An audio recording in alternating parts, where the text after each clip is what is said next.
আমার নেত্রী, আপনার নেত্রী, আওয়ামী লীগের নেত্রী, বিএনপির নেত্রী, 42 বছরেও বিবাহ না হওয়া পাত্রী, ব্রাহ্মণবাড়িয়ার বাঘিনী কন্যা রুমিন ফারহানা, যার ঘরোয়া মিটিং এ উপস্থিত হয় 500-700 মানুষ, যার কণ্ঠ মানে বেঁচে থাকার আশ্বাস, তার কথাগুলো জলজান্ত এক কলাবাস, জনদরদী, শ্রমিকের কল্যাণকামী, নিজের থেকে আলাদা করতে পারেননি এক ঘোরামি। তাই তো তিনি একা একাই স্বতন্ত্রভাবে ইলেকশনে দাঁড়িয়ে গিয়েছেন। তিনি ইলেকশনে না দাঁড়িয়েও চাইলেই বাংলাদেশের ক্ষমতা ছিনিয়ে নিতে পারতেন। ব্রাহ্মণবাড়িয়ার কন্যা বলে কথা, তার কাছে এটুকু কোনো ব্যাপার ছিল না, কিন্তু তিনি চেয়েছেন জনগণের ভালোবাসায় জয়যুক্ত হতে। যার উঠান বৈঠকেই 5 থেকে 700 মানুষ হয়, সে যদি একবার উচ্চস্বরে নিজের ভালোবাসার মানুষদেরকে ডাক দেয়, তখন অবস্থাটা কি হবে ভেবে দেখেছেন কি কখনো? আমার নেত্রী বলেন, আমরা কোনো জনসভা করি নাই, এটা ছিল শুধুমাত্র একটি উঠান বৈঠক। আর এই উঠান বৈঠকেই 4 থেকে 500 মানুষ উপস্থিত হয়, সবাই আল্লাহর রহমত, অনুগ্রহ এবং আপনাদের দোয়ার ফল। নেত্রীর এমন জ্বালাময় বক্তব্য শুনে এলাকার ছোট ভাই মতলবে কয়, তার কথা শুনে মনে হইতাছে খাস কইরা তার উপরে রহমত বর্ষণের জন্য আল্লাহ তাআলা বিশেষ এলিট ফোর্স 42,000 ফেরেশতা নিযুক্ত করেছেন। আর বাংলাদেশের জনগণেরা কাজ কাম ফেলে রেখে সারাদিন তার জন্য হাত তুলে দোয়া করতেছে। বাগিনীর কনফিডেন্স দেখা দিশেহারা আমি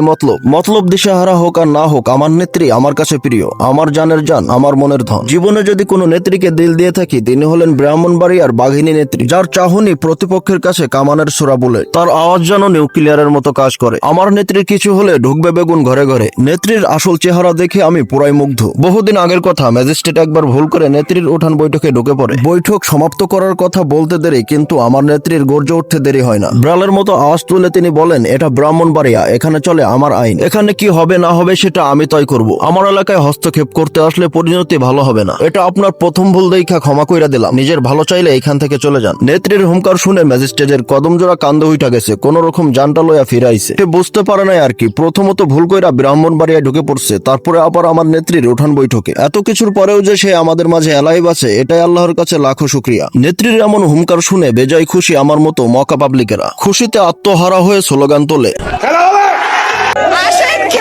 নেত্রী বলেন, আমার কোনো ভয় ডর নাই, আমার বড় কোনো দল বা সংগঠন কিছুই দরকার নাই, আমি একাই 100। উপরে আল্লাহর রহমত আর নিচে মানুষের দোয়ায় আমার জন্য যথেষ্ট। আমার কথা কারো চিন্তা করতে হবে না, আল্লাহ আমাকে দেখবে। যতদিন বেঁচে আছি মানুষের সেবা করে যাব। শেষের দিকে আমি একটা কাজের কথা কই, যাই হোক আর না হোক, নেত্রী কিন্তু আমার একের জিনিস। আমার অনুরোধ হইল, আপনার মূল্যবান ভোটটা তাকেই দিবেন। তবে হ্যাঁ, এই কথাটারে সিরিয়াসলি নিয়েন না।